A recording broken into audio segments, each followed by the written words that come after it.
Tirupati Ruia medical college central lab టెక్నీషియన్లు paramedical విద్యార్థులను లైంగికంగా వేధిస్తున్నారని ఫిర్యాదులు వచ్చాయి. దీంతో విచారణకు కమిటీని అధికారులు ఏర్పాటు చేశారు. కొంతకాలంగా రుయా ఆసుపత్రి ల్యాబ్ టెక్నీషియన్ ఇద్దరు పారామెడికల్ విద్యార్థుల పట్ల అసభ్యంగా వ్యవహరిస్తున్నారని గతంలో మౌఖికంగా ఫిర్యాదు అందింది. అయినా అధికారులు పట్టించుకోలేదనే ఆరోపణలు వచ్చాయి.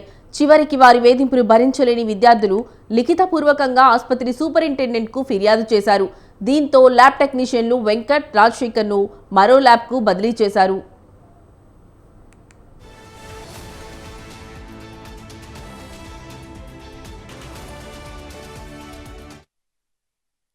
విచారణ తర్వాత దోషులుగా తేలితే ఆ ల్యాబ్ టెక్నీషియన్లపై కఠిన చర్యలు తీసుకుంటామని అధికారులు చెప్పారు.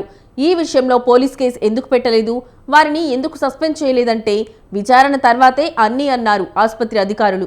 కమిటీలో సిఎస్ఆర్ ఎంఓతో పాటు అనస్థీషియా, మెడికల్, సర్జరీ విభాగాల హెడ్స్ను సభ్యులు ఉంటారని సూపరింటెండెంట్ డాక్టర్ రవిప్రభు తెలిపారు.